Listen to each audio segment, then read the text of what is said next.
దేవుని గుర్చినటువంటి సువాసన. ప్రియమైన వాళ్ళారా, మన జీవితాల్లో ఈ సువాసన అనేది చాలా ప్రాముఖ్యమైనది. పౌలు అంటున్నాడు, మేము ఎక్కడికి వెళ్తున్నా కూడా క్రీస్తును గూర్చిన జ్ఞానము యొక్క సువాసన మా ద్వారా ఏమవుతుంది? బయటికి వెళ్తుంది. దేవునికి స్తోత్రం కలుగును గాక. సువాసన అనగానే చూడండి, చెప్పడం అంటే మనం ఏం చేయాలి? నోరు విప్పి చెప్పాలి. మన భారతదేశంలోనికి మొదట్లో మిషనరీస్ వచ్చినప్పుడు వాళ్ళు ఊర్లు తిరిగి వారు పరిచర్య చేశారు.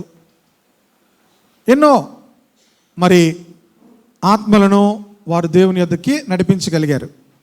అప్పట్లో చాలా విచిత్ర విధానముల్లో సువార్తను ప్రకటించేవారు. డప్పు కొడుతూ చాలా విధానాల్లో ఊరంతా కూడా ఒక చోట ఎక్కడైనా డప్పు వేశారనుకోండి, ఏమవుతుంది? ఊరంతా కూడా అక్కడికి వచ్చేసేవారు. ఇప్పుడు డప్పు కొడితే మీరు వెళ్తారేంటి? తలుపు వేసుకుంటారు. ఇప్పుడు డప్పు కొడితే ఏం చేస్తారు? ఏటి సౌండ్ అని తలుపు వేసేసుకుంటాం. అప్పుడు డప్పు కొడితే ఏమయ్యేవారు? ఇప్పటికీ కూడా కొన్ని గ్రామాల్లో ఏదైనా చెప్పాలనుకోండి, ఆ డప్పు కట్టుకొని వాళ్ళు తిరుగుతూ చెప్తారు. అయితే ఆ కాలం మారుతున్న కొద్దీ ప్రియమైన వాళ్ళరా, ఇప్పుడు మనం చాలామంది ఇంకా గ్రామాల్లోనికి వెళ్ళి ఈ మైకులు సౌండ్లు ఎక్కువ చేసి సువార్త ఏం చేస్తే సువార్త ప్రకటించామని చెప్తున్నారు. విషయం ఏంటంటే దానివల్ల జరిగేది ఏమి ఉండదు. చాలామంది ఏం చేస్తారు? తలుపులు వేసుకుంటారు. తర్వాత మనం ఏదో ఎక్కువ చేస్తాం అనుకొని మనకు విరోధంగా చాలామంది లేచి ఏం చేస్తుంటారు? వీళ్ళు చాలా సువార్తను ప్రకటించేస్తున్నారు, 3 మందిని మార్చేస్తున్నారు. అంటే నిజంగా వెళ్ళి చెప్పడం వల్ల ఎవడు మారినట్టు తక్కువ. ఇప్పుడు టీవీ సౌండ్ ఇంకా ఎక్కువ పెట్టేసుకుంటారు. తర్వాత ఏం చేస్తారు? మనం ఒకవేళ గంట గట్టిగా అరిస్తే.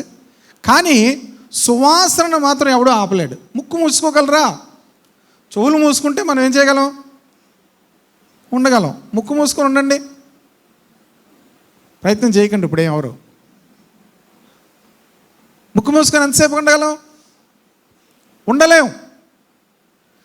పౌలు సువార్తలో ఉన్నటువంటి రహస్యాన్ని చెప్తున్నాడు. మా సువార్త ఎలాగుందంటే క్రీస్తును గూర్చినటువంటి జ్ఞానము యొక్క సువాసనగా ఉంది. దేవునికి స్తోత్రం కలుగును గాక. హల్లెలూయా. క్రీస్తును గూర్చిన జ్ఞానము యొక్క సువాసనను కనపరుస్తూ, క్రీస్తును గూర్చినటువంటి జ్ఞానము మనం పొందుకుంటున్న కొద్దీ, క్రీస్తును గూర్చినటువంటి జ్ఞానం మనం సంపాదించుకుంటున్న కొద్దీ ప్రియమైన వారలారా, ఆ జ్ఞానము మనలో సువాసన వలె పనిచేస్తుంది. క్రీస్తును గూర్చిన జ్ఞానము మా ద్వారా ఎలా ఉందన్నాడు? ప్రతి స్థలమందును కూడా ఎలా ఉంది? సువాసనగా కనబడుతుంది. దేవునికి స్తోత్రం కలుగును గాక. కనుక ప్రియమైన వారలారా, దేవుని గూర్చిన జ్ఞానము మనలో లేకపోతే మనలో ఏం లేదు? సువాసన లేదు. దేవుని గూర్చిన జ్ఞానము సంపాదించుకుందాము రండి. హోషేయ గ్రంథంలో ఉంటుంది, దేవుని గూర్చిన జ్ఞానము సంపాదించుకుందాము రండి. నా జనులు జ్ఞానము లేక ఏమవుతున్నారు అంటే, ఏ జ్ఞానము? దేవుని గూర్చినటువంటి జ్ఞానము.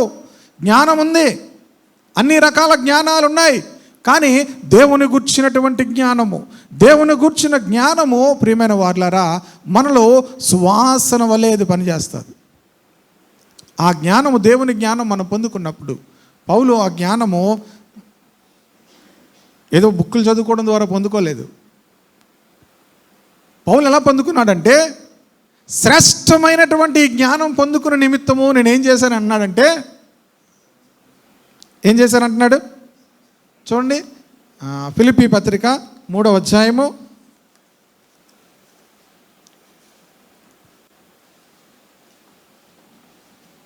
8వ వచనం. నిశ్చయముగా మన ప్రభు అయిన యేసుక్రీస్తును గూర్చిన అతి శ్రేష్టమైన జ్ఞానము నిమిత్తమై సమస్తమును నష్టముగా. మనలోనికి ఏదైనా రావాలంటే మనం ఏం చేయాలి?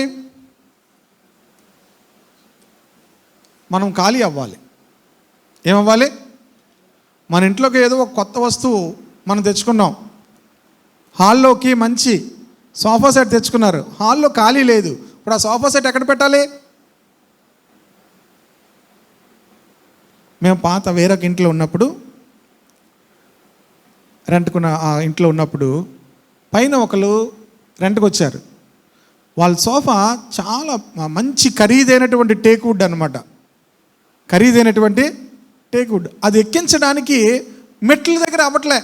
వాళ్ళు రెంట్కి దిగారు. అది ఎక్కించడానికి మెట్లు ఏమవుతున్నాయి? మెట్ల మీద చెల్లట్లే. కనుక ఏం చేశారు? అది కిందే ఉండిపోయింది. చాలా ఖరీదైందే, కానీ అది ఇంట్లోకి తీసుకెళ్ళడానికి అవకాశము లేదు. ప్రియమైన దేవుని బిడ్డలారా, చాలా ఖరీదైందే. మన జీవితాలను కూడా క్రీస్తును గూర్చిన జ్ఞానం మనలోనికి రావాలంటే పౌలు అంటున్నాడు, ఆ జ్ఞానం కోసం నేను అన్నీ కూడా పెంటగా ఎంచుకొని అన్నాడు. పెంటగా అన్నాడు అర్థం ఏంటి? మిగతావన్నిటినీ కూడా నేనేం చేస్తున్నాను? పెంటను ఏం చేస్తారు చెప్పండి? పెంటను ఏం చేస్తారు? పోనీ చెత్తనే అనుకోండి. రాత్రి చెత్త ఉండిపోయింది, ఉదయంకి ఏం చేస్తారు? పారేస్తారా, ఉంచుకుంటారా? పోనీ ఒక రోజు బద్దకించి ఉంచుకున్న రెండో రోజుకి పారేయకపోతే ఏమవుతుంది? ప్రియమైన వారలారా, పౌలు తన జీవితంలో అతి శ్రేష్టమైన దేవుని జ్ఞానం పొందుకోవడం కోసము తన జీవితంలో మిగతా మాట అన్నింటినీ కూడా ఏం చేస్తున్నాడు? విడిచిపెడుతున్నాడు, పారేస్తున్నాడు. గనక అతి శ్రేష్టమైనటువంటి దేవుని జ్ఞానాన్ని పొందుకున్నాడు. గనక తన జీవితంలో ఎక్కడికి వెళ్తున్నప్పటికీ కూడా ఎలాగున్నాడట? క్రీస్తును గూర్చిన జ్ఞానము యొక్క సువాసనను కనపరుస్తూ ఏం చేస్తున్నాడు? ప్రతి స్థలమందును ఇలా చేస్తూ సువాసనను కనపరుస్తూ ఆయన యందు మమ్మల్ని ఎల్లప్పుడూ విజయోత్సవంతో ఊరేగించున్న దేవునికి స్తోత్రము. దేవుని గుర్చిన జ్ఞానము యొక్క సువాసన నీ ద్వారా వస్తే నీకు ఎల్లప్పుడూ విజయం కలుగుతుంది. పౌలు మాకు క్రీస్తు యొక్క సువాసన మా ద్వారా వెళ్తుంది కనుక దేవుడు మమ్మను ఎల్లప్పుడూ కూడా క్రీస్తునందు విజయోత్సవముతో ఊరేగిస్తున్నాడు అంటున్నాడు. ఎవరిని ఊరేగిస్తారు చెప్పండి? ఎవరిని ఊరేగిస్తారు? గెలిచిన వాళ్ళని ఊరేగిస్తారు, గొప్ప వాళ్ళని ఊరేగిస్తారు, చాలా ఘనమైన వారిని ఊరేగిస్తారు. గొప్ప మరి ఇంకా చెప్పాలంటే ఫుట్బాల్ ప్లేయర్స్లో ఎక్కువ గోల్స్ కొట్టిన తర్వాత చూడండి, వాళ్ళని ఏం చేస్తారు? ఎత్తుకొని గ్రౌండ్ అంతా తిప్పుతారు. మన వరల్డ్ కప్ గెలిచిన తర్వాత ధోనిని ఏం చేశారు తెలుసా? అందరూ కూడా ఎక్కించుకొని మెళ్ళెక్కించుకొని తిప్పారు. ఇంకా సచిన్ టెండూల్కర్ని ఏం చేశారు? మెళ్ళెక్కించుకొని తిప్పారు. ఎందుకు? మాకు విజయాన్ని మీరు ఇచ్చారని. ఇప్పుడు పౌలు అంటున్నాడు, దేవుడు మమ్మల్ని ఏం చేస్తున్నాడు? విజయోత్సవముతో ఊరేగిస్తున్నాడు. ఎందుకు? ఎంతమందికి ఊరేగాలని ఉంటుంది చెప్పండి? భౌతికంగా మనకు లేకపోయినా మనకు అంతరంగంలో ఉంటుంది మనం ఊరేగాలని. ఊరేగడం అంటే ఏంటి చెప్పండి? భౌతికంగా మనకంటే అందరూ మళ్ళీ అలా ఎక్కించి అలా తిప్పాలని కాకపోయినా లోన్ ఉంటుంది. లోన్ లేదంటే మీరు మీరు ఇంటికి వెళ్ళిపోవచ్చు. ఇంకేం లేదు మీకు. ఏమి లోన్ ఊరేగాలని లేకపోతే ఇంకెందుకు? అందరికీ ఉంటుంది. పాస్ గారు మీకు ఉంటుంది, నాకు ఉంటుంది. ఎందుకు ఉండదు? నేను లేకపోతే మనిషిని కాదు. అదే ప్రాబ్లం. దేవుడు ఊరేగించే విధానం వేరు, మనం ఊరేగాలనుకోవడం వేరు. హలో, దేవుడు ఊరేగిస్తున్నాడు అంటున్నాడు పౌలు. ఇది ఒక చోటే కాదు. చూడండి, 1 కొరింథీ పత్రికలు కూడా చెప్తాడు. 15వ అధ్యాయము. ఈ కొరింథీలకు ఊరేగాలని బాగా ఆశ, ప్రాబ్లం వాళ్ళకి. అందుకే వాళ్ళకే రాశాడు, బాబు దేవుడు ఊరేగిస్తాడు, కంగారు పడకండి అంటున్నాడు. 12వ అధ్యాయము 57వ వచనం చూడండి.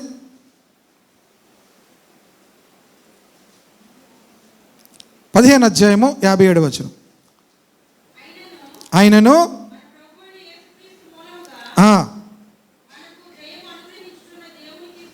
మనకు జయము అనుగ్రహించిన, జయము అంటే జయించిన వారిని ఊరేగిస్తారు. మనకు జయము కావాలంటే, మనల్ని ఊరేగించాలంటే ఎవరి ద్వారా కలుగుతుంది? యేసుక్రీస్తు ద్వారా, యేసుక్రీస్తు యొక్క జ్ఞానము ద్వారా. కనుక నువ్వు నేను సంపాదించుకోవాల్సింది ఏంటంటే, నేను ఎలా ఊరేగాలి, నన్ను ఎలా ఊరేగించాలని కాదు ప్రియమైన వాళ్ళారా, దేవుని గూర్చిన జ్ఞానము యొక్క సువాసన నీలోంచి రావాలి. హల్లెలూయా. మీకు ఉదాహరణ చెప్తాను చూడండి. అపోస్తల కార్యములు 8వ అధ్యాయము, అపోస్తల కార్యములు 8వ అధ్యాయము 4వ వచనం చదువుదాం. కాబట్టి చెదిరిపోయిన వారు సువార్త వాక్యమును ప్రకటించుచు, వీళ్ళు చెదిరిపోయారు. వీళ్ళు ఏమైపోయారు? చెదిరిపోయారు. అంటే వాళ్ళ యొక్క గ్రామాలను, వారి యొక్క పట్టణాలను వారు విడిచిపెట్టి, వారి బంధువులను, వారు కలిగి ఉన్న ఆస్తులను విడిచిపెట్టి పారిపోయారు. పారిపోయిన వాళ్ళు ఏం చేస్తున్నారు? వాళ్ళు ఏముంది? సువాసన ఉంది. సువార్త సువాసనగా ఉంటుంది. దేవునికి స్తోత్రం కలుగును గాక. ఏముంది? వారిలో సువాసన ఉంది. ఫిలిప్పు కూడా పారిపోయాడు. చూడండి, ఫిలిప్పు కూడా పారిపోయిన తర్వాత 8వ వచనం చూడండి. అందుకు ఆ పట్టణములో మిగుల సంతోషము కలిగెను. ప్రియమైన దేవుని బిడ్డలారా, ఆ పట్టణములో ఏమొచ్చిందట? ఎందుకు? వారిలో ఏముంది? సువాసన ఉంది. ఏంటా సువాసన? సువార్త అనేటువంటి సువాసన. ఎలా వచ్చింది ఆ సువాసన అంటే, వాళ్ళకి దేవుని గూర్చిన జ్ఞానము వారు కలిగి ఉన్నారు. దేవునికి స్తోత్రం కలుగును గాక. దేవుని గూర్చిన జ్ఞానం మనం కలిగి ఉన్నప్పుడు మిగిలిన వాటిని అన్నిటినీ కూడా మనం జయించవచ్చు. మన జీవితంలో చాలా అవమానాలు, నిందలు చాలా అందరికీ ఉంటాయి. వీటన్నిటిని కూడా దేవుని గురించిన జ్ఞానం మనకున్నప్పుడు వీటన్నిటిని కూడా మనం జయించవచ్చు. హల్లెలూయా. వీటన్నిటిని జయించుకొని వెళ్ళిపోవచ్చు. ఎందుకంటే మన ప్రభువైన యేసుక్రీస్తు ద్వారా మనకి ఎల్లప్పుడూ జయమును అనుగ్రహించినటువంటి దేవునికి స్తోత్రము కలుగును గాక అంటున్నాడు. ఆయన మమ్మలను ఎల్లప్పుడూ కూడా విజయోత్సవముతో ఊరేగించుచున్నాడు. హల్లెలూయా. దేవుని గురించిన జ్ఞానమును సంపాదించుకోవాలి. దేవుని గురించినటువంటి జ్ఞానము సంపాదించుకోవడానికి దేవుని వాక్యాన్ని ధ్యానం చేయాలి. దేవునికి స్తోత్రం కలుగును గాక. అదంత ఈజీగా మనలోకి వచ్చేది. మిగతా పెంటను ఏం చేయాలి? మిగతా పెంట అంటే మన జీవితంలో మిగతా వాటిని అన్నింటినీ పెంటగా ఎంచుకుంటే శ్రేష్టమైనటువంటి జ్ఞానం మనకు దొరుకుతుంది. ఆమేన్. మిగిలినంత చెత్త పెంటగా మనం ఎంచుకోవాలి. మిగిలిన విషయాలన్నిటినీ కూడా దేవుని గురించిన జ్ఞానం ఒక్కటే మనకు శ్రేష్టమైనది. మీరు చూడండి, నలుగురు దేవుని గురించి మాట్లాడుకుంటున్నారు అనుకోండి, ఎంత సువాసనగా ఉంటుంది తెలుసా? మీరు ఎప్పుడైనా దేవుని గురించి మనుషులతో మాట్లాడి చూడండి, చాలా సువాసనగా ఉంటుంది అక్కడ. మామూలుగా మిగతా విషయాలు మాట్లాడుకోండి, ఎలా ఉంటుంది తెలుసా? దుర్గంధం. మనం దేవుని గురించి మాట్లాడుతుంటే క్రీస్తు నామము సువాసనగా ప్రియమైన వాళ్ళారా అది పరిమళిస్తుంది. ఆమేన్. హల్లెలూయా. మొదటి విషయం చెప్పాను, దేవుని గురించినటువంటి జ్ఞానం యొక్క సువాసన తన ద్వారా ఏమవుతుంది? అన్ని చోట్ల కూడా కనపరచబడుతుంది. కనుక మీరు ఎక్కడికి వెళ్తున్నా కూడా సువాసనను మనుషులు ఏం చేయలేరు, ముక్కు మూసుకోలేరు, చెవులు మూసుకోగలరు, కళ్ళు మూసుకోగలరు, నోరు మూసుకోగలరు ప్రియమైన వాళ్ళారా, కానీ ముక్కు అది పౌలు జీవితంలో ఉన్న సువార్తలో ఉన్నటువంటి రహస్యం. ఆ సువాసన క్రీస్తు చేత మనం ఎంత నింపబడతామో, ఆయన జ్ఞానము చేత ఎంత నింపబడతామో, ఆయన వాక్యము చేత ఎంత నింపబడతామో, ఆయన వాక్యం యొక్క జ్ఞానమును మనం ఎంత సంపాదించుకుంటామో ప్రియమైన వాళ్ళారా, ఆ వాక్యం యొక్క ప్రత్యక్షతను మనం ఎంత సంపాదించుకుంటామో, ఎప్పుడూ కూడా మరలా చెప్తున్నాను, నేను చెప్పింది మీకు సెకండ్ హ్యాండ్ ఇన్ఫర్మేషన్, మీకు నాకు ఫస్ట్ హ్యాండే. మీకేంటి? మీరు మరలా ధ్యానించి మరలా దాని విషయమై ప్రార్థించినప్పుడు మీకు అదేమవుతుంది? ఫ్రెష్ రెవల్యూషన్ అవుతుంది అన్నమాట. దేవునికి స్తోత్రం కలుగును గాక. మరలా మీరు దానిని ధ్యానించి మరలా దాని విషయమై మీరు ప్రార్థిస్తే మీకు అది ఏమవుతుంది? మీకు అవుతుంది తాజా సువాసనగా మీ జీవితంలో అది పరిమళిస్తుంది. హల్లెలూయా. రెండో విషయంలోనికి వెళ్తున్నాను. పౌలు ఇక్కడ రెండో విషయంలో చాలా ఆశ్చర్యకరమైన విషయం చెప్తున్నాడు. 15వ వచనం, 2వ అధ్యాయము కొరింథీ పత్రిక 2:15. రక్షింపబడి వారి పట్లను నశించు వారి పట్లను మేము దేవునికి. ఇప్పుడు ప్రజల కిందాక ఏమైనారు? దేవుని గురించిన జ్ఞానం యొక్క సువాసనగా ఉన్నారు. ఇప్పుడు ఎవరికి సువాసనగా ఉన్నారట?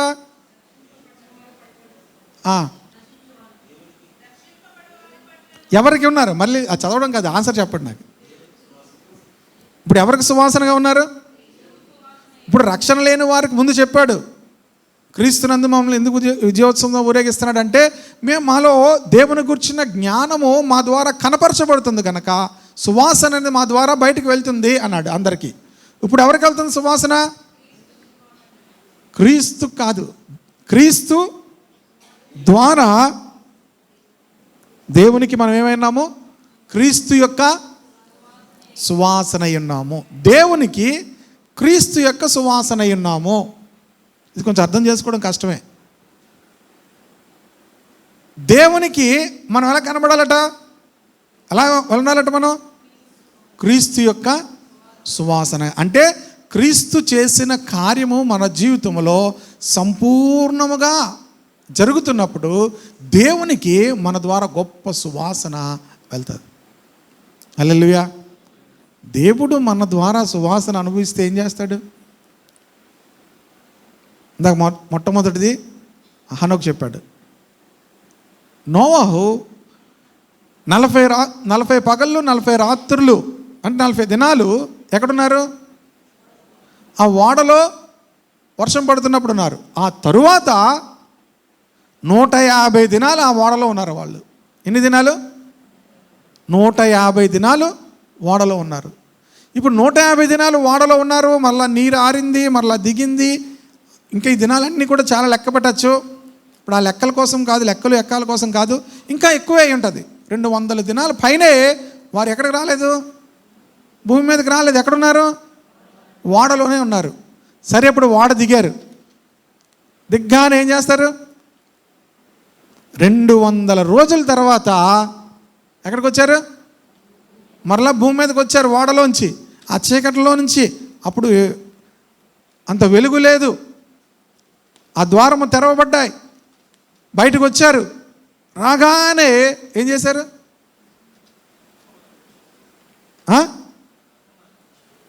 నోవాహు పవిత్రమైనటువంటి, చూడండి 8వ అధ్యాయం అనుకుంటాను, 8వ అధ్యాయము 20వ వచనం. అప్పుడు నోవాహు యెహోవాకు బలిపీఠము కట్టి పవిత్ర పశువులు అన్నిటిలోనూ కొన్ని తీసుకొని బలిపీఠం మీద దహన బలి అర్పించెను. అంటే బలిపీఠం కట్టాడు. కట్టి ఆ బలిపీఠం మీద ఏం చేశాడు? దహన బలి అర్పించెను. అప్పుడు సువాసన. ప్రియమైన దేవుని వాళ్ళరా, దేవునికి ఎలాగుందట అది? యెహోవాకు ఇంపైన సువాసన ఆగ్రహించి ఇక మీదట నరులను బట్టి భూమిని మరలా శపించను.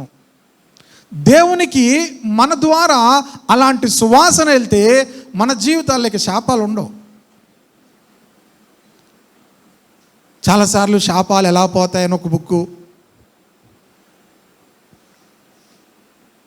ఇవన్నీ రాస్తారు. సింపుల్గా చెప్తున్నాను, మీరు బుక్ అంతా చదవకపోయినా మీ ద్వారా దేవునికి ఇంపైన సువాసన వెళ్ళాలి. హల్లెలూయా. ఎప్పుడు వెళ్ళింది నోవాహు? ఆ మంచి అవకాశము. లోకంలోనికి వచ్చారు. ఎక్కడ బ్రతకాలి, ఎక్కడ తినాలి, ఎక్కడ పంటలు వేయాలి, వీళ్ళందరూ ఎక్కడ ఉండాలి, వాళ్ళందరూ ఎక్కడ ఉండాలి, అవన్నీ తర్వాత మొదట ఏం చేశాడు? యెహోవాకు బలిపీఠము కట్టి నీ జీవితంలో మొట్టమొదటి ప్రయారిటీ దేవుడై ఉండాలి. దేవునికి నీ జీవితాన్ని సంపూర్ణముగా సమర్పించుకున్నట్టు అనుభవం అయి ఉండాలి. ప్రియమైన వాళ్ళారా, లేవికాండంలో 5 బలుల గురించి చెప్పబడతాయి. 5 సాక్రిఫైసెస్ గురించి. 1 దహన బలి, 2 నైవేద్యము, 3 సమాధాన బలి, 4 పాప పరిహారార్థ బలి, 5 అపరాధ పరిహారార్థ బలి. 5 బలుల గురించి చెప్పబడతాయి. మొదటి 3 బలుల గురించి చెప్పబడుతున్నప్పుడు దాని గురించి ఏం రాయబడి ఉంటుందంటే, అది యెహోవాకు ఇంపైన సువాసనగా ఉంది అని ఉంటుంది. ఏ బలి? దహన బలి, నైవేద్యము, తర్వాత సమాధాన బలి. తర్వాత బలులేంటి? పాప పరిహారార్థ బలి. తర్వాత వీటి దగ్గర అది యెహోవాకు ఇంపైన సువాసనగా అని మాట ఉండదు. మీరింటికి వెళ్ళిన తర్వాత ఈ లేవికాండము మొదటి 6-7 అధ్యాయాలు చదివితే ఇందులో ఉంటుంది ఈ మాటలు. ప్రియమైన వాళ్ళారా, దహన బలి అర్పించినప్పుడు చూడండి, లేవికాండంలోనికి వెళ్దాము. లేవికాండము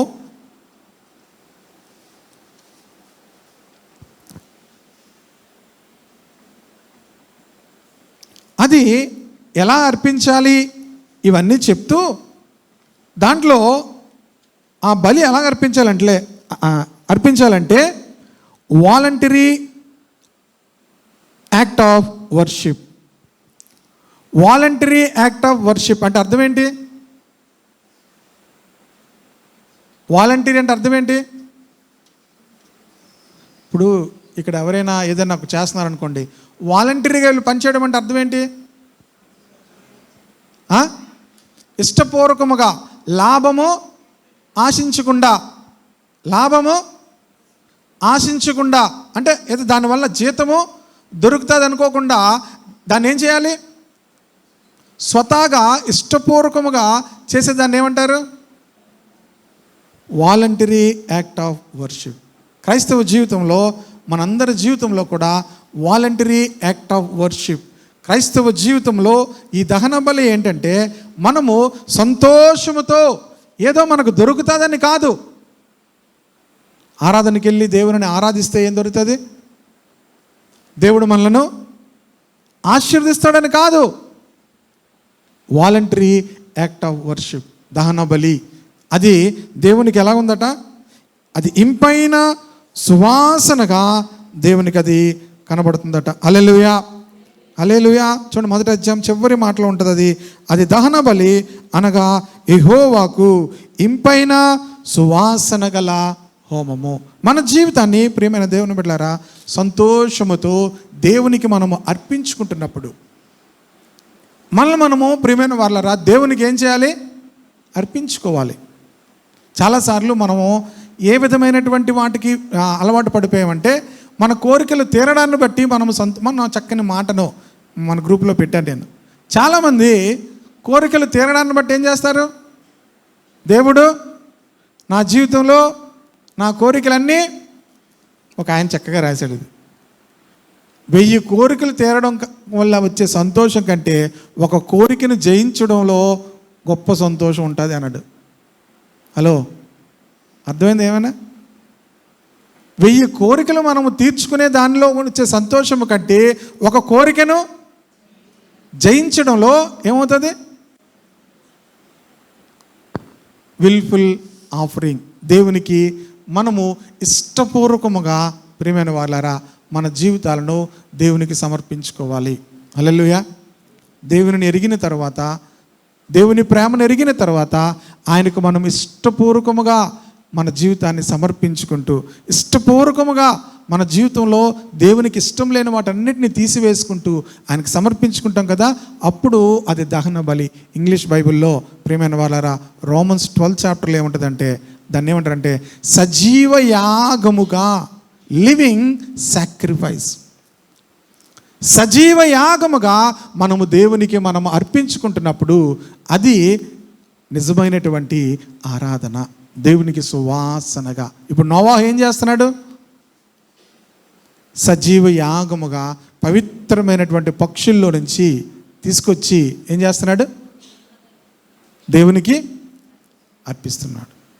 ప్రియమైన వాళ్ళారా, దేవునికి ఇంపైన సువాసనగా మనము మన జీవితాలను అర్పించుకోవాలి. నా జీవితమును నీకు నేను అర్పిస్తున్నాను ప్రభా, నా జీవితమును నేను నీకు అర్పిస్తున్నాను ప్రభా అని చెప్పి మన జీవితాలు దేవునికి సమర్పించాలి. అలా సమర్పించినప్పుడు ప్రియమైన వాళ్ళారా, మన జీవితాల ద్వారా దేవునికి ఇంపైన సువాసనగా, అంటే క్రీస్తు యొక్క సువాసన, దేవునికి క్రీస్తు యొక్క సువాసనగా మనం కనబడతాం. అంటే యేసుక్రీస్తు ప్రభువారు ఏమైతే చేశారో ఆ యొక్క సువాసన దేవునికి మన ద్వారా కలుగుతుంది. ఆమేన్, హల్లెలూయా. రెండవ బలి ఏంటి? రెండవది ఏంటి అర్పించాలి? నైవేద్యము. దేవునికి ఏం అర్పించాలి? నైవేద్యము.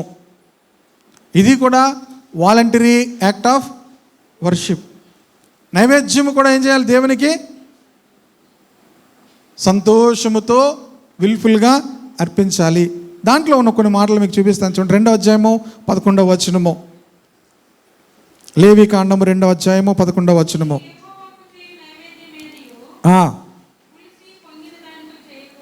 మొదటగా ఏంటి? నైవేద్యం చేసేటప్పుడు దేవునికి ఏముండకూడదట?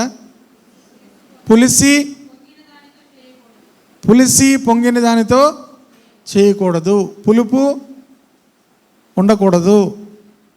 ఒక ఆయన చెప్తే దేవుడికి ఏమో ఇష్టం ఉండదు, చింతపండు ఇష్టం ఉండదు, పులుపు మామిడికే ఇష్టం ఉండదు. పులుపు దేనికి సాదృశ్యం?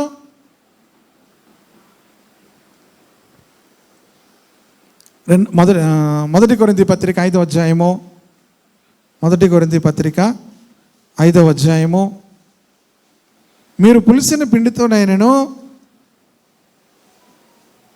అన్న మాట ఉంటుంది చూడండి. 7వ వచనం.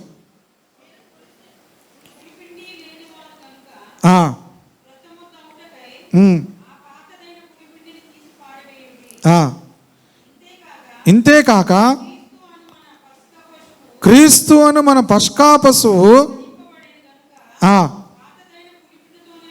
పాతదైన పులిపిండితోనైనను దుర్మార్గతయు దుష్టత్వమునను పులిపిండితోనైనను నిష్కాపట్యమును. ఈరోజు మనం ప్రభు యొక్క శరీరము, ప్రభు యొక్క రక్తం తీసుకుంటున్నాం. క్రీస్తు అనే పస్కా పశువు ఏమైంది? వధించబడింది. గనుక మనలోకి ఏముండకూడదు? పులుపు ఉండకూడదు. ఏముండకూడదు? క్లియర్గా చెప్తున్నాడు, మీరు పులిపిండి లేని వారు. మీలో ఏమి లేదు? పులుపు అంటే అక్కడ ఏమంటున్నాడు? దాంతో పాతదైన పులిపిండి అంటే ఏంటి? దుర్మార్గత, దుష్టత్వము అను పులిపిండితోనైనను కాకుండా నిష్కాపట్యము, సత్యమును అను పులియని రొట్టెతో నైవేద్యమును దేవునికి మనము అర్పిస్తున్నాము. అంటే ఇప్పుడు మనం అర్పించడానికి ప్రభువుకు మనం రొట్టెలు అర్పించవలసిన అవసరం లేదు. ప్రభువుకి మనము వేటినో తీసుకొచ్చి అర్పించవలసిన అవసరం లేదు. నువ్వేమైనా అర్పించాలంటే యేసుక్రీస్తు ఏం అర్పించాడు దేవునికి?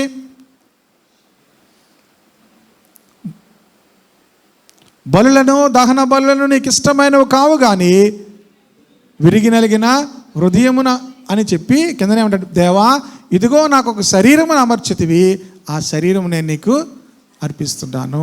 కనుక ప్రియమైన వాళ్ళారా, మనము క్రైస్తవులముగా ఈ శరీరము, ఆ రొట్టె తీసుకోవడానికి మనం ఏమర్పించాలి? ఏమర్పించాలి? మన శరీరమును అర్పించాలి. అవి తీసుకునేటప్పుడు చాలామంది జీవితంలో అర్పణ లేదు, సమర్పణ లేదు. పులిపిండి అయితే మాకు పులుపు ఉంది కదా, మేము తీసుకోం. మీకు విషయం చెప్పనా? రొట్టె ద్రాక్షారసం తీసుకునే వారు పరలోక రాజ్యంలోనికి వెళ్ళరు. అలాగెలా చెప్తారు పాస్టర్ గారు? బైబిల్లో చూపించిన చూడండి, యోహాను సువార్త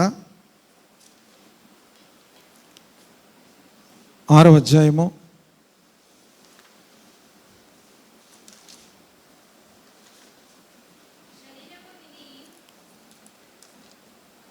'చదవమ్మా.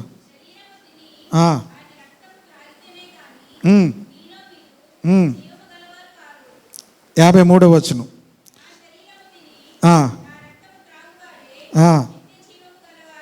హలో, వింటున్నారా?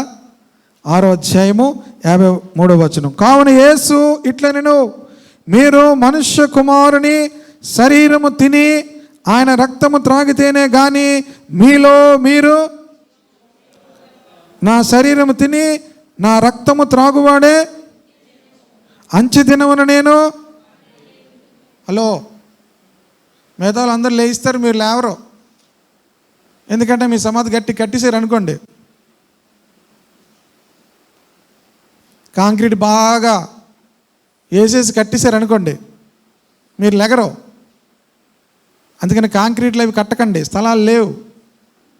ఒక్కొక్కరికి 3 స్థలాలు కట్టేసుకుని ఉంటే అక్కడ స్థలాలు లేవు, మీరు లెగరు.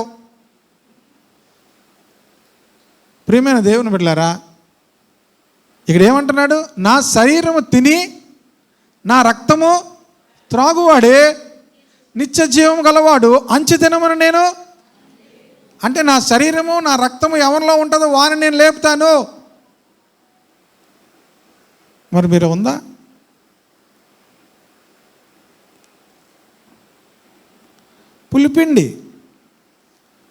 పులిపిండి తీసేసుకుంటే ఆయన శరీరము ఆయన రక్తమును మనం తీసుకోవచ్చు. దేవునికి స్తోత్రం కలుగును గాక. కళ్ళు సమర్పించుకోవాలి. యోబు కళ్ళును సమర్పించాడు. నేను నిబంధన చేసుకున్నాను అంటాడు. నేను ఎలా చూడగలను, నేను నిబంధన చేసుకున్నాను అంటాడు. ఎవరితో నిబంధన చేసుకున్నాడు? చూడండి, మరలా ఇక్కడికి రండి. లేవికాండంలో అందులో ఏముండాలి తెలుసా? 2:13 చదవండి. నీవు అర్పించు ప్రతి నైవేద్యమునకు ఏం చేర్చాలి? ఏంటి? ఉప్పు.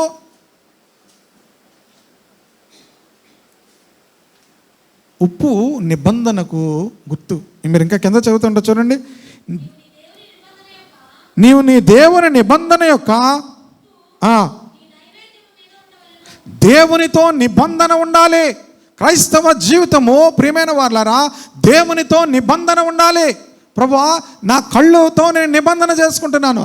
కళ్ళుతో నిబంధన చేసుకుంటుంటే దేవుని దగ్గర నిబంధన చేసుకుంటున్నాను. యోబు అంటున్నాడు, నా కళ్ళతో నేనేం చేస్తున్నాను? ఉన్నదా మీ కళ్ళకు నిబంధన? ప్రియమైన వారలారా, మనకు నిబంధనలు లేవు, మనకు క్రమం ఏమి లేదు, మనకు క్రమాలే ఉండవు. ప్రార్థన చేసుకోవడానికి ఒక క్రమం ఉండదు, దేవుని వాక్యం చదివే క్రమం ఉండదు. ఏం చదువుతున్నారండి? ఏదో ఒకటి. మళ్ళీ బాగా ఏదైనా దేవుని వాక్యమే కదా అంటారు. మళ్ళీ దేవుని చదివే విధానంలో క్రమం ఉండాలి. దేవుని సన్నిధికి వెళ్ళేటువంటి విషయంలో క్రమం ఉండాలి. ఎందుకంటే మనం ఎవరమో? నిబంధన జనులం. దేవునికి స్తోత్రం కలుగును గాక. చాలా క్రమమైనటువంటి ప్రభు మన ప్రభు. రొట్టెలన్నీ మిగిలిపోయాట, మనం ఏం చేస్తాం? యేసుప్రభు వడ్డించిన తర్వాత రొట్టెలన్నీ ఏమయ్యాయి? చాలా మిగిలిపోయాట. అవన్నీ ఏం చేశాడు ఆయన? ఏది నష్టపోకుండా అన్నీ ఎత్తండి అన్నాడు ఆయన. ఏది నష్టపోకుండా, ఏది వ్యర్థము కాకుండా అన్నీ ఎత్తండి. మరలా 12 గంపలు ఎత్తారట. దేవుడు ఏది కూడా వ్యర్థం చేసేవాడు కాదు. మన జీవితంలో మన సమయాన్ని వ్యర్థము చేసుకుంటూ నిబంధన లేని వారముగా మనం కనబడకూడదు. నీవు చేసే నైవేద్యములన్నిటిలో కూడా ఉప్పు ఉండాలి. ఏముండాలి? ఉప్పు దేనికి సాదృశ్యం అంటే నీ దేవునితో నిబంధన. కనుక ప్రియమైన వాళ్ళారా, దేవునికి సువాసనగా అది కూడా ఎలా కనిపించిందట? దేవునికి ఇంపైన. అలా కిందకెళ్ళండి, అదే వచనంలో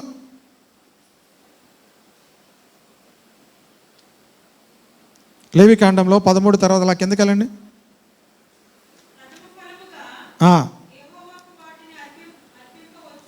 ఏం అర్పించ పైన ఇంకొంచెం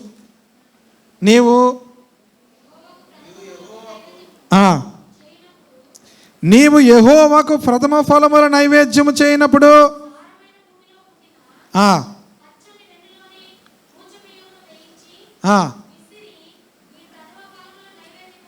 నైవేద్యము ఏమర్పిస్తున్నావు? నీ దేవునికి నీవు నీ ప్రథమ ఫలములను నైవేద్యముగా అర్పిస్తున్నావు. పులుపు లేనిది, తర్వాత ఉప్పు కలిపినది, తర్వాత ఏంటి? ప్రథమ ఫలము. ప్రియమైన వారలారా, ప్రథమ ఫలములు నువ్వు దేవునికి నైవేద్యముగా చేయనప్పుడు సారమైన భూమిలో పుట్టిన పచ్చని వెన్నులోని ఓచబియ్యమును వేయించి విసిరిన నీ ప్రథమ ఫలముల నైవేద్యముగా అర్పించవలెను. దేవునికి స్తోత్రం కలుగును గాక. నీ ప్రథమ ఫలమును ఎవరికి అర్పించాలి? దేవునికి అర్పించాలి. నేను సాధారణంగా మనుషులకు డబ్బుల గురించి అసలు నేను చెప్పను. ఇదేం చేయాలి? అది విల్ఫుల్ ఆఫరింగే ఉండాలి తప్ప బలవంతంగా ఏది కూడా ఎవరి దగ్గర తీసుకోకూడదు. అబ్రహామునకు మెల్కీసెదెకు కనబడినప్పుడు అబ్రహాము ఏమని అడిగాడా? మెల్కీసెదెకు అడిగాడా? లేకపోతే అంతకుముందు ఎవరైనా చెప్పారా అబ్రహాముకి? ఎక్కడా లేదు. కానీ అబ్రహాము సంతోషముతో వాలంటరీగా తనకు కలిగి ఉన్న దాని అంతట్లో కూడా 10వ వంతు మెల్కీసెదెకుని ఇచ్చి మెల్కీసెదెకు చేత ఆశీర్వదించబడ్డాడు. హల్లెలూయా. అడగలేదు మెల్కీసెదెకు, లేకపోతే దేవుడు ఇమ్మని చెప్పలేదు. ప్రథమ ఫలములను దేవునికి మనం ఏం చేయాలట? నైవేద్యముగా అర్పించాలి. అర్పించినప్పుడు ప్రియమైన వారలారా, అది దేవునికి హోమముగా ముందు వచనాలు ఏమంటా తెలుసా? దేవునికి అది పరిశుద్ధమైనటువంటి హోమముగా, అది అతి పరిశుద్ధము అని ఉంటుంది. అది మీరు అధ్యాయం అంతా అది అతి పరిశుద్ధమైనది. మనము చేసేటివన్నీ కూడా దేవునికి ఇంపైన హోమముగా, ఇంపైనటువంటి సువాసనగా ఉండాలంటే దాంట్లో ఉప్పు ఉండాలి, దాంట్లో ఏముండకూడదు? పులుపు ఉండకూడదు. అది ప్రథమ అంటే ఫస్ట్ ప్రయారిటీ ఎవరికి ఉండాలి? దేవునిదై ఉండాలి. ఆమేన్. మూడోది ఏం బలి అంటే దీన్ని నేను ఏమని రాసుకున్నానంటే ఈ నైవేద్యాన్ని కృతజ్ఞత అర్పణగా ఉండాలి మన జీవితం. హల్లెలూయా. ఈ కృతజ్ఞత అర్పణ అనేది మన జీవితం ఎలా ప్రారంభమవుతుందో తెలుసా? మన జీవితంలో ప్రతి దానిని బట్టి కూడా దేవునికి కృతజ్ఞతాస్తుతులు చెల్లించడం ప్రారంభిస్తే, మీకు ఎప్పుడైనా సరే కోపం వచ్చినప్పుడు, మీకు ఎప్పుడైనా సరే విసుగు వచ్చినప్పుడు, మీకు ఎప్పుడైనా సరే ఏ విషయాల్లో లేకపోతే నాకు ఇది లేదు అది లేదు అది లేదు అన్నీ అనుకుంటారు కదా, అవన్నీ కరెక్టే. కొద్ది నిమిషాలు ఆగి నువ్వేమేమి కలిగి ఉన్నావో వాటన్నిటిని బట్టి దేవునికి కృతజ్ఞతలు చెల్లించడం ఒక 5 నిమిషాలు చేయండి. ఒక 5 నిమిషాలు చేసి చూడండి. ఆ తర్వాత మరలా సనుగుడు ప్రారంభించండి. మీరు ఇక సనగలేరు. కృతజ్ఞత ఉన్నవాళ్ళు సనగలేరు. శనిగే వారికి కృతజ్ఞత ఉండదు. శనిగే వారికి కృతజ్ఞత ఉండదు. కృతజ్ఞత ఉండేవారికి మరి లేవా అంటే ఉంటాయని. కానీ దేవుడు నీ జీవితంలో ఏమి కలిగించాడు, ఏ స్థితిని నువ్వు కలిగి ఉన్నావు, ఏ స్థితిలో దేవుడు నిన్ను ఉంచాడు, ఏ స్థితిలో దేవుడు నిన్ను ఉంచాడు, వీటన్నిటిని బట్టి కొద్ది నిమిషాలు దేవునికి స్తుతులు చెల్లించండి. ఇక నీకేమి లేవా, ఎవరు నిన్నేమన్నారా, ఎవరు నిన్ను పట్టించుకోలేదా, ఎవరు నీకేం విలువ ఇవ్వలేదా, ఎవరు నిన్ను ఊరేగించలేదా, ఇవేం గుర్తురావు. దేవునికి కృతజ్ఞతాస్తుతులు చెల్లించడం మనము నేర్చుకోవాలి. ఆమె ఈ నైవేద్యం అంతా కూడా కృతజ్ఞతతో కూడినది. ఆమె హల్లెలూయా. మూడవది ఏ బలి? సమాధాన బలి. ఏం బలి? దేవునితో మానవుడు ఎప్పుడు కూడా సమాధానాన్ని కాపాడుకోవాలి. దేవునితో మానవుడు ఎప్పుడు ఏం చేయాలి? 3వ అధ్యాయం చివరి మాటలు ఏమంచండి? అది యెహోవాకు ఇంపైన సువాసన గల హోమము. దేవునితో సమాధానము ఎప్పుడు కూడా కోల్పోకూడదు. దేవునితో మానవుడు ఏం చేయకూడదు? సమాధానమును కోల్పోకూడదు. దేవుని సన్నిధిలో ప్రియమైన వారులారా, దేవునితో సమాధానం కాపాడుకునేవాడు మానవులతో కూడా ఎలా ఉండగలుగుతాడు? మీకు ఉదాహరణ చెప్తాను చూడండి. మొన్న ఒక యవనస్తునితో నేను మాట్లాడుతున్నాను. వాళ్ళకి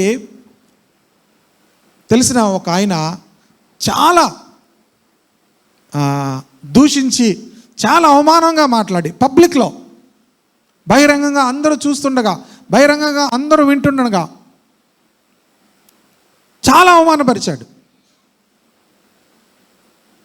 దానికి వీళ్ళు ఏమాత్రమును కూడా అర్హులు కారు. అంటే వాళ్ళ తప్పు చేయలేదు, కానీ చాలా అవమానపరిచాడు. అయితే తను నాకేం చెప్పాడంటే, యవనస్తుడు, నాకు ఇంచుమించు ప్రతి వారం ఒకసారి ఎవరైతే అవమానపరిచారో ఆయన నా కళ్ళు కనబడతారు, కళ వస్తుంది ఆయన గురించి. కళ వచ్చినప్పుడల్లా నాకు కంగారు పడుతుంది, ఎందుకు అలాగా నాకు కనబడుతున్నారు.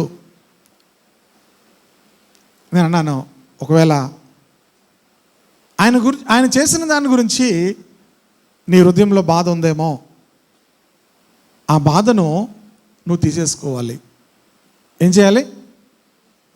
ఆ బాధను ఏం చేయాలి? హృదయంలో అవమానపరచబడని, నిందించి దూషించిన తర్వాత ఆ బాధను తీసుకోవడం చాలా కష్టం. కానీ మాటిమాటికి అదేమవుతుంది? కనబడుతుంది. గనుక ప్రియమైన వారులారా, నేను చెప్పాను, నువ్వు ఆ వ్యక్తిని గురించి, ప్రభువా మమ్మల్ని అవమానపరిచాడు, మమ్మల్ని నిందించారు, కనుక వీటన్నిటి మధ్యలో నా హృదయపూర్వకంగా అతన్ని నేను క్షమిస్తున్నాను అని నువ్వు ప్రార్థన చేసుకో. అతని విషయం దేవుడు చూసుకుంటాడు. ప్రియమైన వారులారా, చాలాసార్లు మనల్ని నిందించిన వారిని, మనల్ని అవమానపరిచిన వారిని, వీటన్నిటిని కూడా మనం జ్ఞాపకం చేసుకుంటూ ఉంటాము. ఇది దేవునికి ఇష్టమైనది కాదు.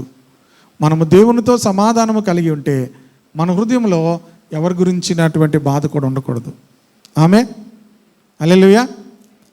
గనుక సఖ్యమైతే అందరితో కూడా ఏం చేయమంటున్నాడు అంటే, కొంతమందితో ఏమవ్వదు.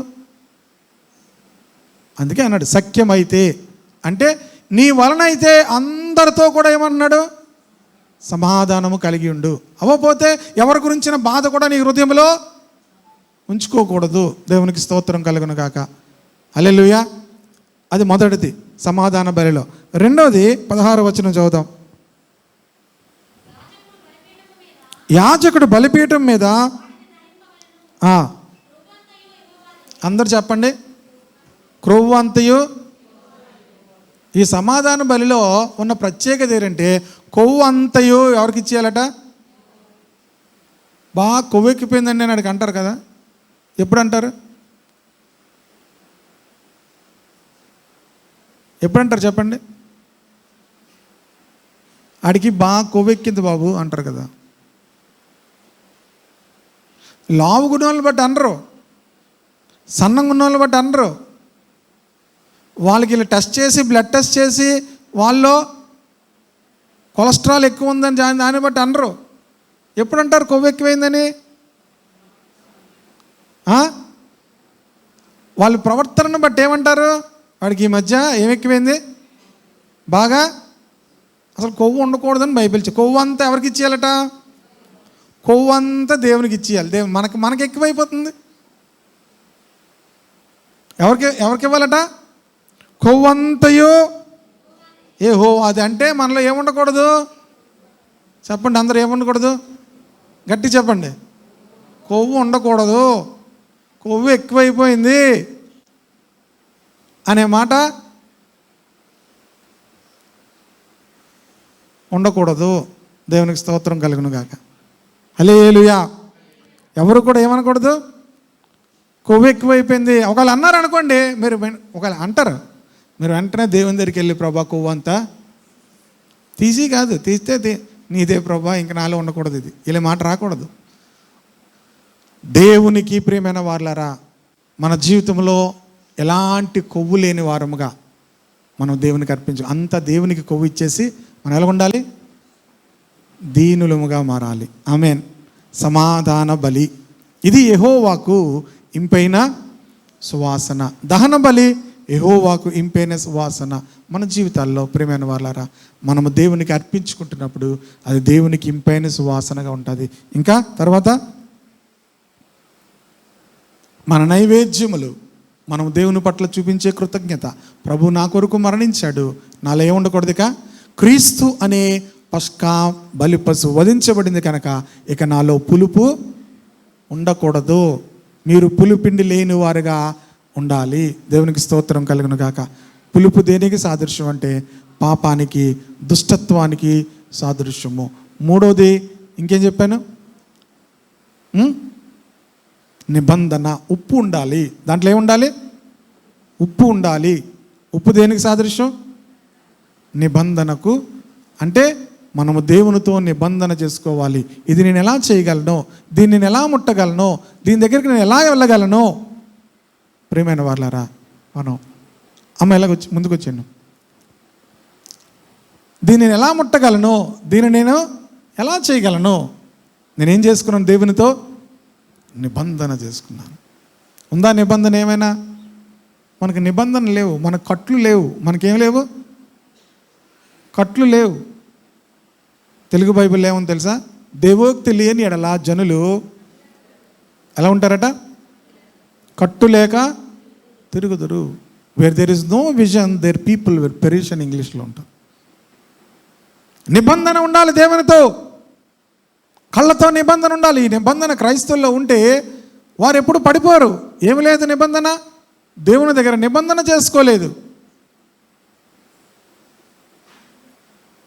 రక్షణ పొంది 28 సంవత్సరాలు అయింది. నేను దేవునిలో నడవడానికి గల కారణం ఏంటో తెలుసా? దేవునితో నిబంధన చేసుకున్నాను. ప్రభువా ఇది నేను చేయలేను, ప్రభువా ఇక్కడికి నేను వెళ్ళలేను, ప్రభువా ఇక్కడ నేను ఉండలేను, ఇక్కడ నేను ఉండను, ఇది నేను చూడను, ఇక్కడికి నేను వెళ్ళను. నిబంధన చేసుకోవాలి. ఉప్పు ఉండాలి. మూడోది నీ ప్రథమ ఫలమును నైవేద్యముగా దేవునికి అర్పించాలి. నీ ప్రథమ ఫలము. తర్వాత ఏం చెప్పాను? సమాధాన బలి. సమాధాన బలి దేవునితో ఎల్లప్పుడూ కూడా సమాధానము కలిగి ఉండాలి. పౌలు అంటున్నాడు, మేము దేవునితో మీరు సమాధానము కలిగి ఉండవలనని మేము మిమ్మల్ని ఏం చేస్తున్నాం? బ్రతిమలాడుతున్నాము అంటాడు. బ్రతిమలాడుతున్నాము. దేవునితో ఆదాము అవ్వలు సమాధానం కోల్పోయారు. ఈరోజు దేవునితో నీకు సమాధానం ఉందా? సమాధానం అంటే ఏంటో తెలుసా? దేవునితో ఏం చేయాలి? ఎల్లప్పుడూ కూడా సంబంధాన్ని, ప్రియమైన వాళ్ళారా, బంధాన్ని, అనుబంధాన్ని దేవునితో ఎల్లప్పుడూ కూడా మనము కలిగి ఉండాలి. హల్లెలూయా. ప్రభువు లేకుండా, ప్రభుతో మాట్లాడకుండా, ప్రభుతో సహవాసము చేయకుండా మనం ఏమీ కూడా చేయలేని వారముగా ఉండాలి. ఒకవేళ ఒక దినము ఒక పూట ప్రార్థన చేయకపోతే, ప్రార్థన లేకపోతే ఏదో ప్రియమైన వాళ్ళ వెలితి కలిగి ఉన్న వారంగా మనం ఉండాలి. ఒక పూట అన్నం తినకపోతే ఎలా ఉంటారు? ఒక పూట అన్నం తినకపోతే ఎలా ఉంటారు? ఏం అవ్వకపోయినా కొంతమంది చూడండి, ఈవేళ ఫాస్టింగ్ అంటారు, పొద్దున్న నుంచి నీరసం వస్తుంది వాళ్ళకి. ఎందుకు? పొద్దున్న 7 గంటలకు వెళ్ళి చూడండి, ఈవేళ ఫాస్టింగ్ అన్న వాళ్ళకి ఏమ్మా అదే ఈవేళ ఫాస్టింగ్ అండి. ఎప్పుడు ఎంతసేపు అయింది? 7 అయ్యింది. తెల్లవారు 7కే వీళ్ళేంటమ్మా అప్పుడే ఫాస్టింగ్ అని చెప్పేసింది. ఈ లోపల మా మీరాంటి లోటలు ఎవరో ఈవేళ ఏంటి కొబ్బరి అన్నం అంటే ఏంటి ఈవేళ మరి రేపుండు సరే ఏమంటారు? రేపుండు ఫాస్టింగ్, శుక్రవారం పూట ఏంటి, శనివారం ఎవరైనా ఉంటారు సరే. ఈ లోపల 7 గంటలకి నీరసం అయిపోయింది, ఫాస్టింగ్ అయిపోయింది, చెప్పేశారు. ప్రియమైన వాళ్ళారా, సంతోషముతో దేవునితో నిబంధన చేసుకున్న వారంగా ఉండాలి. ఆమేన్. హల్లెలూయా. ఆ నిబంధన గొప్ప శక్తినిస్తుంది మనకి, మన జీవితంలో గొప్ప సువాసనిస్తుంది. ఆ సువాసన ఎవరికి వెళ్తుంది తెలుసా? దేవునికి వెళ్తుంది. ఆమేన్. దేవుడు మన ద్వారా ఆ సువాసన ఆగ్రహిస్తే ఎలా దీవిస్తాడో తెలుసా? నువ్వు ఎక్కలేనంత ఎత్తైన కొండ మీదకి ఎక్కిస్తాడు. నువ్వు ఎక్కలేనంత ఎత్తైన స్థలంలోనికి దేవుడు నేను తీసుకుని వెళ్తాడు. హల్లెలూయా. నీ కాళ్ళను లేడి కాళ్ళ వలె చేస్తాడు. నీ కాళ్ళను ఎలా చేస్తాడు? లేడి కాళ్ళ వలె చేస్తాడు. హబక్కూకు అంటాడు, ఆయన నా కాళ్ళను లేడి కాళ్ళ వలె చేసి ఎత్తైన స్థలముల మీద నన్ను నడిపిస్తాడు. Praise the Lord. హల్లెలూయా. యెషయా గ్రంథం 58వ అధ్యాయంలో ఆ ఉపవాసం అయిపోయిన తర్వాత చివరిలో ఏమంటాడు తెలుసా? నీ దేవుడు నిన్ను ఎక్కడెక్కిస్తాడు? దేశం యొక్క ఉన్నత స్థలముల మీద ఆయన నిన్ను ఎక్కిస్తాడు. ఏముంది నీ జీవితంలో? నిబంధన ఉంది. నిబంధన లేకుండా అంత ఉన్నతమైన పరిస్థితిలోనికి మనం వెళ్ళలేము. దేవునికి ఇంపైన సువాసనగా పౌలు జీవితము ఎలాగుందంటే, రక్షింపబడి వారి పట్లను నశించు వారి పట్ల కూడా దేవునికి మేము ఎలాగున్నాము? క్రీస్తు యొక్క సువాసనగా మేము కనబడుతున్నాము. దేవునికి స్తోత్రం. అంటే వారి ఎదుట ఈ వ్యక్తి అంగీకరించబడుతున్నాడు. వారి కోసము ఇతను ప్రార్థన చేస్తుంటే ఇతని ద్వారా వాళ్లకు మేలు కలుగుతుంది. ఎందుకంటే పౌలు క్రీస్తు యొక్క సువాసనగా దేవునికి కనబడుతున్నాడు. ఆమె హల్లెలూయా. దయ్యాలు యేసు ప్రభు యొక్క నామంలో పౌలు ప్రార్థన చేస్తుంటే విడిచిపోయేవి. చివరికి ఎంత పొజిషన్కి వచ్చాడంటే, పౌలు యొక్క నడికట్లు ఎవరికైనా తగిలితే వారికి ఏమయ్యేదట? స్వస్థ వచ్చేదట. అలాగే ఆ గుడ్డలు తీసుకెళ్ళి ఎవరికో దయ్యం పట్టిన వాళ్ళు పెడితే వాళ్ళకి విడుదల కలిగేదట. స్కెవై అనేటువంటి వాని యొక్క కుమారులు ఏం చేశారంటే, పౌలు ఇలా అంటున్నాడు కదా, పౌలు ఇలా చేస్తున్నాడు కదా, మనం కూడా చేద్దామని చెప్పి దయ్యాల దగ్గరికి వెళ్ళి ఏదో చేయబోయారట. ఆ యొక్క దయ్యములు ఓ మాట చెప్తున్నాయి, నాకెవరు తెలుసు? యేసు ప్రభు తెలుసు, పౌలు తెలుసు, మీరెవర్రా అని అడిగా. ఎవరు తెలుసు? యేసు ప్రభు తెలుసు, ఇంకెవరు తెలుసు? పౌలు తెలుసు, మీరెవరు అని చెప్పి ఏం చేసాయట? వాడిని వంచి బట్టలు ఓడదీసి పరిగెట్టించాడు. ప్రియమైన వాళ్ళారా, ఎంత అద్భుతమైన అనుభవం. ఎందుకు పౌలు అంతగా వాడబడ్డాడంటే, దయ్యాలు అంటున్నాయి పౌలు మాకు తెలుసని. హల్లెలూయా. మీరు మాకు తెలుసండి. రాత్రి టీవీ వదలదు, పొద్దున్న ఫోన్ వదలదు, మాకు తెలీదా? ఎలా తెలుస్తా తెలుసా? అలా తెలియడం కాదు, అపవిత్రమైనది ఏది కూడా ముట్టడు అని దయ్యాలకు తెలియాలి. దేవునితో నిబంధన చేసుకున్న వ్యక్తి అని దయ్యాలకు తెలియాలి. అప్పుడు నీ సువాసన దేవునికి వెళ్తుంది. నువ్వు ఎవరికి ప్రార్థన చేస్తున్నా, నువ్వు ఎవరికి సువార్తను చెప్తున్నా, వారి జీవితాల్లో కూడా సువాసన అనేది వారి జీవితాల్లోకి వెళ్తుంది. ఆమె ఈరోజు క్రైస్తవత్వంలో ఏమి లేదంటే సువాసన లేదు. ఏం లేదు? ఎసెన్స్ లేదు. ఆ ఎసెన్స్ పౌలులో ఉంది, ప్రియమైన వాళ్ళ అపోస్తులలో ఉంది. గనుకనే వారు ఎక్కడికి వెళ్తున్నా కూడా విజయోత్సవముతో వారు నడిపించబడ్డారు. ప్రియమైన దేవుని బిడ్డలారా, మీ చుట్టూ ఉన్నవారు, మీ ఇంట్లో చుట్టుపక్కల ఉన్నవారు అందరికీ కూడా ఈ సువాసన వెళ్ళాలి. ఆమె మీ జీవితాల్లో ఉన్నటువంటి సువాసన బయటికి వెళ్ళాలి. ఆమె వెళ్ళాలి అంటే ఎవరు ఉండాలి? క్రీస్తు గురించిన జ్ఞానం ఉండాలి. క్రీస్తుతో మీరు దేవునితో మీరు చేసుకున్న నిబంధన, ఇవి రెండు కూడా సువాసనగా దేవునికి ఇటు మనుషులకు కూడా వెళ్తుంది. ఆ సువాసనను ఆగ్రహించినప్పుడు ఖచ్చితంగా వారు మీ జీవితాల్లో ద్వారా వారు రక్షణ పొందుతారు. ఆమె ఆ సువాసన మీ ద్వారా వెళ్తే మాత్రం సువాసనను బట్టి రక్షణ ఖచ్చితంగా వారు పొందుతారు. మనలో ఉన్న దుర్గంధం అంతా కూడా తీసేసుకుందాము. ఇప్పుడు ప్రభు యొక్క ఈరోజు ప్రత్యేకంగా ఈ మాటలు మనం ఎందుకు ధ్యానం చేస్తున్నామంటే, ప్రభు యొక్క శరీరము, ప్రభు యొక్క రక్తము మనం తీసుకోబోతున్నాము. ప్రియమైన దేవుని బిడ్డలారా, మన జీవితంలో ఉన్న ప్రతి దుర్గంధము కూడా పోవాలి. ఆమె పులిపిండి ఏది కూడా మన జీవితంలో లేకుండా మన ద్వారా గొప్ప సువాసన దేవునికి కలుగునట్లుగా ప్రార్థిస్తూ మనము ప్రభు యొక్క శరీరము, ప్రభు యొక్క రక్తంలో పాలుభాగస్తులు అవుదాము. అందరం కూడా కళ్ళు మూసుకొని, ఎప్పుడైతే ఈ సువాసన దేవునికి వెళ్తాదో దేవుడు నిన్ను ఊరేగించడం ప్రారంభిస్తాడు. క్రీస్తునందు ఊరేగించడం, విజయోత్సవముతో ఊరేగించడం ఆయన ప్రారంభిస్తాడు. అందరం కూడా ప్రార్థన చేసుకుందాము. ఆయన శరీరము, ఆయన రక్తము తీసుకోక మునుపు దహన బలి, నైవేద్యము, సమాధాన బలి, పాప పరిహారార్థ బలి, అపరాధ పరిహారార్థ బలి ఆయనకి ఇంపైన సువాసనగా లేవు. అవి చేయకూడదని కాదు, వాటిని చూసినప్పుడు ఆయన ఇంపైన సువాసనగా అని అనలేకపోయాడు. ఆయన తన ప్రజలు పాపములో ఉండుట, తన ప్రజలు అపరాధములో ఉండుట ప్రభువు చూచి సంతోషించడు. తన ప్రజలు తమ్మును తాము సంతోషముగా ఆయనకు అర్పించుకున్నట్టు ద్వారా